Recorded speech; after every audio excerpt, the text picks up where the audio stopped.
Tengan todos muy buenas tardes, espero que se encuentren muy bien de salud junto a su familia. Ya estamos finalizando prácticamente este periodo, ya queda poco tiempo para que iniciemos las jornadas de evaluación.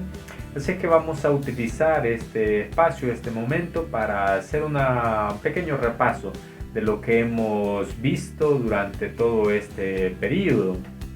Así es que vamos a repasar un poco los temas que hemos ido dando durante este tiempo. El primer contenido era acerca de las diferentes teorías sobre la libertad. Y una de las teorías que veíamos acerca de la libertad era la de los griegos. Los griegos tenían una concepción sobre la libertad y decíamos que esta concepción la dividíamos en dos.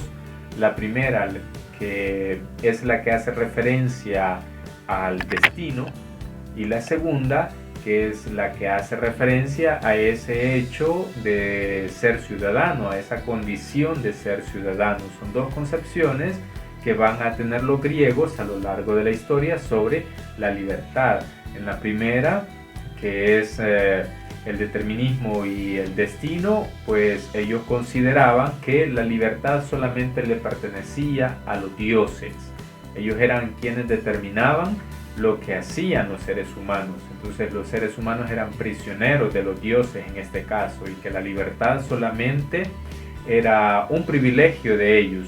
Y la segunda concepción es donde ellos se consideraban que por el hecho de ser ciudadanos eran libres. Por el hecho de ser ciudadanos griegos, ellos eran libres. Es la segunda concepción. Entonces esta concepción está muy vinculada al hecho de la responsabilidad, al hecho del cumplimiento de las normas y de las leyes de la ciudad, en este caso de la polis. Entonces los griegos consideraban que ellos eran libres por el hecho de ser ciudadanos, pero que eso implicaba que tenía que ser responsable con las leyes que se dictaminaban en la ciudad, la polis, y tenía que cumplirlas, ser responsable ante esa situación. Entonces esas son las dos concepciones que tenían los griegos acerca de la libertad. La segunda teoría acerca de la libertad es la que nos proporciona el cristianismo. Luego que finaliza esa era de los griegos, ¿verdad?, que está muy mezclada también con la de los romanos, aparece una nueva era, que es la era del cristianismo. Y el cristianismo obviamente va a tener una concepción acerca de la libertad. Va a desaparecer ese hecho de la concepción griega, que era el destino que determinaba, o que era el ser superior que determina la libertad del hombre, sino que va a aparecer ya en la historia otra forma de ver la libertad. Sí hay un ser superior, pero este ser superior lo dota, le da al ser humano esa libertad de elegir, de hacer, de tomar su propio camino. Entonces lo que comúnmente nosotros conocemos como libre albedrío. El ser humano es libre de elegir, de tomar su propio camino, de crear su propia historia. Pero para esto, para tomar esa decisión o para tener esa libertad, todo acto, toda actividad que desarrolla el ser humano tiene que estar dirigido por tres elementos fundamentales. ¿Cuáles son? Primero, que es el temor a Dios.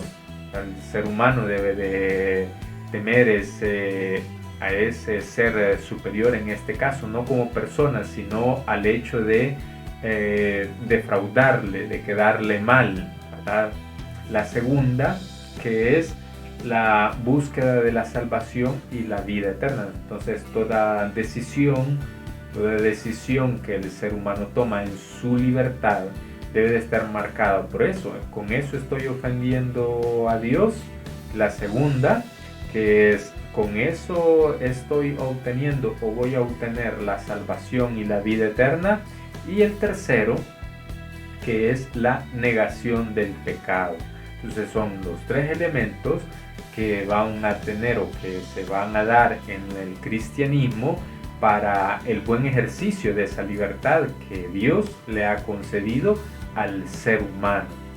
Esa es la segunda teoría acerca de la libertad.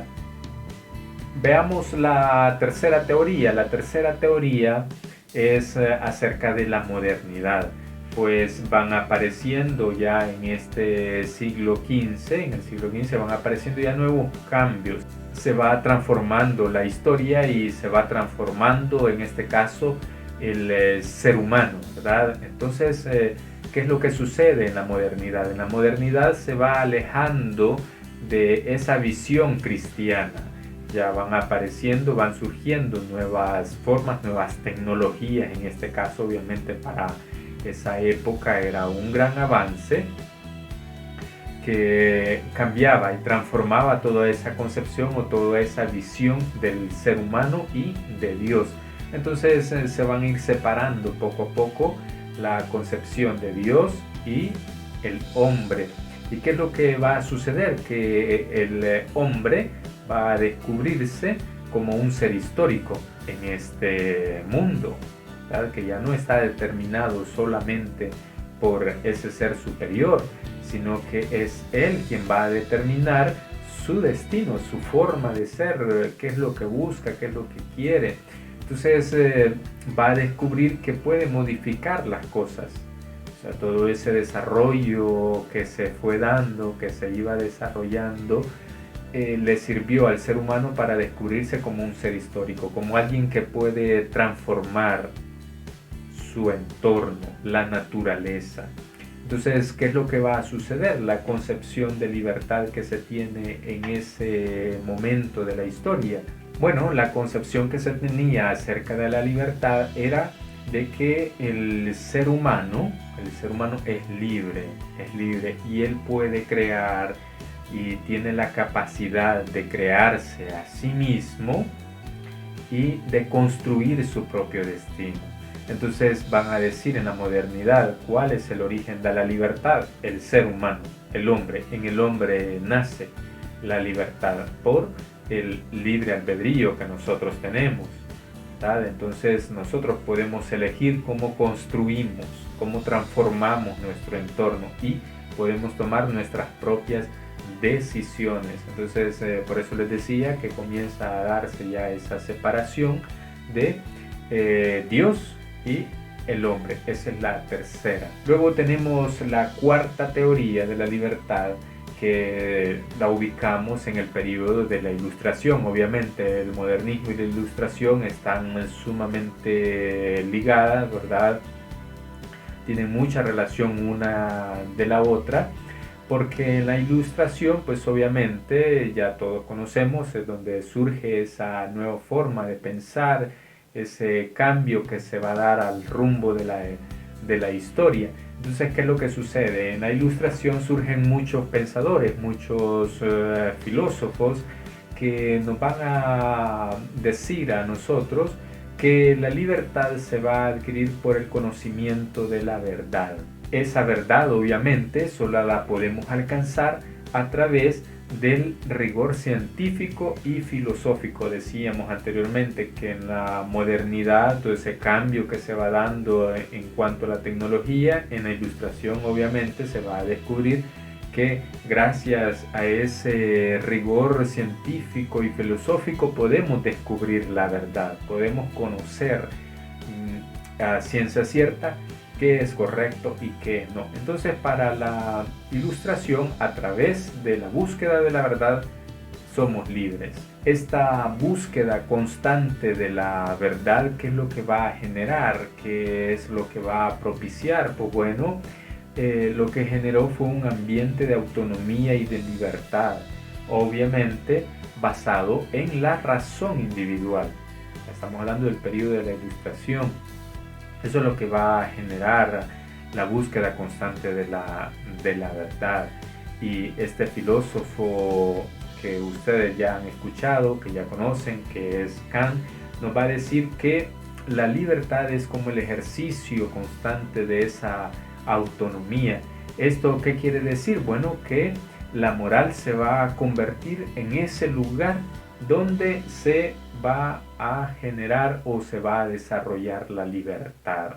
Entonces, en la búsqueda constante de la verdad nos va a generar autonomía, y la autonomía nos va a generar ese espacio donde nosotros podemos ser libres, ¿verdad? En ese espacio que comúnmente conocemos como moralidad, como la moral. Esa es la cuarta teoría. Hoy veamos la quinta. La quinta es sobre el existencialismo. El existencialismo es una corriente de pensamiento, una corriente filosófica que surge mucho antes, pero la vamos a ubicar en este caso en el siglo XX. Estamos hablando de una corriente de pensamiento muy crítica, el existencialismo. Creo que ya todos ustedes, todos nosotros conocemos a qué hace referencia el existencialismo. En este caso va a decirnos que la vida simple y sencillamente es absurda. Ya conocemos los escritos de muchos filósofos sobre el existencialismo. ¿Por qué surge el existencialismo? Bueno, el existencialismo surge a la raíz de ver tanta desigualdad, tanto sufrimiento, tanto dolor, tanto de forma individual como colectivo. Entonces el hombre comienza a preguntarse, el ser humano comienza a preguntarse. Entonces surge en ese sentido el existencialismo. Muchos de nosotros a veces utilizamos ese término y decimos tengo un problema existencial. ¿A qué se está haciendo referencia? Bueno, a que esa dificultad, a que ese problema afecta nuestra existencia, nuestro ser, lo más profundo de nosotros. Por eso decimos tengo un problema existencial. Afecta quien yo soy, afecta mi ser. Ese es el existencialismo. Entonces, dentro del existencialismo, la libertad no existe. ¿Por qué no existe? Porque el ser humano está condenado a actuar. El ser humano está condenado a actuar constantemente. Entonces eso quiere decir que hay una secuencia, una cadena de actos que van determinando lo que yo estoy haciendo, las decisiones que estoy tomando. Eso es lo que nos va a decir el existencialismo. Hay muchas diferentes corrientes existencialistas, ¿verdad? Pero aquí de forma general vemos el existencialismo. Entonces es esa corriente de pensamiento que nos va a decir que la libertad prácticamente no existe, sino que es una consecución de acciones o de actos por las que yo estoy realizando en ese momento. No tengo la libertad absoluta para hacerlo porque mi existencia está condenada a actuar constantemente. En la segunda clase, en el segundo contenido, hablábamos sobre la libertad de elección y la libertad de acción. Ya veríamos esas diferentes posturas o teorías acerca de la libertad, cuál es su origen para algunos. Entonces hoy veamos en qué consiste esa libertad de acción y esa libertad de elección. La primera es la que hace referencia a esa libertad de acción. ¿A qué nos referimos con la libertad de acción? Simple y sencillamente, la libertad de acción es lo que nosotros hemos decidido realizar, lo que nosotros hemos decidido hacer sin coacciones externas. ¿Esto qué quiere decir? Bueno, aquí prácticamente se refiere más a un carácter social o a un carácter político, más que de sentido moral o de filosófico, ¿verdad? Entonces es más social, es más política la libertad de acción. Obviamente estas libertades son esenciales para nuestro desarrollo, ¿verdad? Para nuestro buen funcionamiento, para nuestra vida en este caso, son sumamente fundamentales. Un ejemplo sencillo es de esta libertad de acción es cuando nosotros protestamos por el agua, por ejemplo, ¿verdad? Es una libertad de acción. Nosotros tenemos la libertad y lo vemos constantemente en las noticias que personas de ciertas comunidades, quizás de las nuestras donde vivimos, han ido o hemos ido a manifestarnos, a protestar frente a alguna institución o han cerrado alguna calle, alguna carretera en protesta del agua, libertad de acción. 5 acciones externas. Esa es la primera, o cuando hacemos algún tipo de protesta por el hecho de que se nos censura alguna de las libertades que nosotros consideramos esenciales. Esa es la primera, la libertad de acción. La segunda, que es la libertad de elección, en este caso, esta es más interna, es cuando nosotros decidimos, tomamos la opción de elegimos qué utilizar. Esta hace referencia a esa capacidad que nosotros tenemos de elegir entre diversas alternativas. A eso está haciendo referencia la libertad de elección. Yo elijo, por ejemplo, qué tipo de zapatos utilizar de los 4, 5, 6 pares que poseo, o qué camisa utilizar. Por ejemplo, en mi caso yo tuve que elegir qué camisa me iba a poner para estar ahora aquí con ustedes. Libertad de elección. Libertad de elección. Esa es la segunda. En la siguiente clase, que era el contenido número 3, estábamos hablando sobre los defensores de la libertad. Hay varias personas, como les decía, varios filósofos que hablan sobre la libertad. Unos a favor, otros en contra. Pero bien, en este caso vamos a hablar sobre esos defensores de la libertad. Comenzamos con el primero, que es Buridan, que nos va a presentar a nosotros la teoría de lo absurdo. Con un ejemplo se los explicaba el día de la clase, con la parte del animal, del burro, que tenía que optar entre dos montones de paja hacia dónde ir. ¿El animal es libre o no es libre de elegir? ¿Verdad? Eso es lo que decía. En eso consiste la teoría del absurdo. Si no tuviésemos nosotros libertad, nos moriríamos de hambre porque no sabríamos cuál elegir, pero somos libres para elegir. Esa es la primera, que hace referencia a esa teoría de lo absurdo. El segundo defensor que les presento es a Kant también.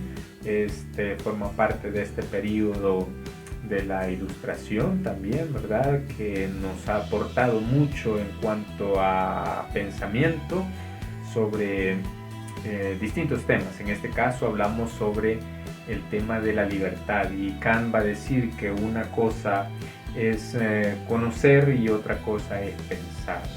Esto no significa, nos va a decir Kant, que en nuestra mente no podíamos plantearnos distintas alternativas, distintas ideas. Entonces nosotros somos libres. Si él es un pensador de la Ilustración, entonces va a decir que depende de nosotros esa libertad por la autonomía que nosotros poseemos. Luego tenemos a otros filósofos como David Hume, a Bergson y también a Sartre, que van a defender una postura de la libertad.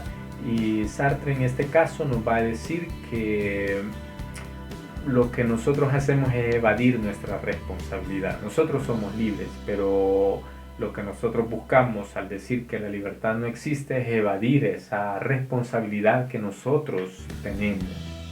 Entonces no podemos decir que la libertad no existe, la libertad existe. Lo único que nosotros hacemos en muchas ocasiones es evadir esa responsabilidad. Y yo creo que ya nos hemos encontrado con algunas personas así, ¿verdad? Que nos dicen, es que no fui libre de tomar esa decisión. Entonces va a decir Sartre, sí fue libre, lo que pasa es que él está tratando de evadir su responsabilidad. Luego el siguiente contenido hablábamos sobre libertad y desarrollo personal. Y decíamos que es muy diferente el hecho de la libertad a el hecho de la determinación o a esa aparente libertad que nosotros consideramos o que algunas personas consideran. Les ponía el ejemplo de la selva, del bosque, donde aparentemente nosotros decimos existe una libertad, pero en este caso quien posee la libertad es el ser humano, es el hombre. El animal está determinado por ciertos factores que no le permiten a él decidir. Por ejemplo, el pájaro no puede decidir si vuela o no vuela, o no puede decidir eso, ya está marcado, ya está determinado. En el caso del ser humano, la libertad le ayuda a desarrollarse, a crearse más como persona, como ser humano. Entonces, para construir la libertad, ¿qué es lo que necesitamos? Necesitamos de 3 elementos fundamentales para desarrollar la libertad en nosotros. La primera es conocer más, la segunda, razonar, y la tercera, tener criterio. Son 3 elementos fundamentales para construir la libertad en nosotros. ¿Eso qué quiere decir? Bueno, que es necesario el conocimiento, porque el conocimiento a mí me va a ayudar a razonar mejor, a tener mayor criterio. Entonces es fundamental, fundamental. No podemos olvidar el conocimiento es necesario. ¿Esto qué es lo que hace al cumplir estos 3 elementos? Bueno, lo que hace es darnos mayor autonomía, nos da autonomía. ¿Se recuerdan? Decíamos que la ilustración se consideraba que el ser humano, al descubrirse como un ser histórico, es más autónomo y practica la libertad, y que esa autonomía es ese espacio, en este caso la moral, donde se ejerce la libertad. Entonces la autonomía en este caso es importante porque es la que va a darnos la capacidad a nosotros de marcar nuestro rumbo, la autonomía. En el último contenido, en el último tema, estábamos hablando sobre el ser humano y la libertad, y decíamos que para descubrir lo que es el ser humano, para conocer al ser humano, primero hay que conocer su libertad, hay que conocer la libertad. ¿Por qué? Porque sin la libertad el ser humano no podría expresar, no podría decir lo que es en su interioridad. Entonces es fundamental y es importante en este caso descubrir qué es la libertad. Porque para descubrir qué es el hombre y la mujer, toda reflexión debe de pasar primero por el hecho de la libertad. Es así que pasábamos a la segunda parte, que era la libertad y conciencia. Decíamos que esta libertad se despliega en 2 sentidos. Primero, la libertad finita y la libertad infinita. La libertad finita es la que poseemos nosotros, los seres humanos, y la libertad infinita, en este caso, es esa libertad absoluta, esa que le pertenece solamente a Dios. ¿Eso qué quiere decir? Bueno, que nosotros constantemente, con la primera libertad finita, nosotros constantemente estamos construyendo nuestra libertad en las decisiones, en todas las cosas que nosotros hacemos. ¿Buscamos constantemente esa libertad infinita que es Dios? Claro que sí. Con la construcción de nuestra libertad finita vamos alcanzando, vamos buscando cada vez más formar parte de esa libertad infinita, esa libertad absoluta que es Dios. ¿Y por medio de qué va a buscar o va a trabajar esa libertad finita? A través de la conciencia. La conciencia es la que nos va a ayudar a nosotros a determinar qué acciones son positivas o buenas y qué acciones son negativas o malas. Entonces la conciencia juega un papel muy importante en la búsqueda de esa libertad infinita. Y no solamente en la búsqueda de la libertad infinita, sino también es una parte fundamental en la construcción de nuestra propia vida, en la construcción de nuestra libertad finita. Siempre nosotros tenemos que tomar decisiones. Entonces la conciencia nos ayuda a nosotros para descubrir y para practicar el bien y desechar o alejarnos del mal. Ha sido un gusto para mí estar compartiendo con ustedes esta tarde. Estos son los contenidos que vienen en el examen final del periodo. Espero que les sirva este repaso. Ustedes pueden hacerme las preguntas que consideren necesarias. Yo se las responderé con mucho gusto por las distintas vías que hemos establecido para nuestra comunicación. Yo también les dejo aquí arriba los enlaces para que ustedes puedan estudiar de una mejor manera con los distintos contenidos que hemos visto a lo largo del periodo. Y también les voy a dejar en un solo documento todos los contenidos para que no tengamos dificultades de estar uniendo o de estar buscando uno u otro, sino que los tengamos todos juntos. Entonces, que hasta ahí ha sido todo para este periodo. Espero que les sirva, espero que les salga todo bien, así como ustedes lo han planificado desde el inicio de año y el inicio del periodo. Un gusto, nos vemos, hasta la próxima.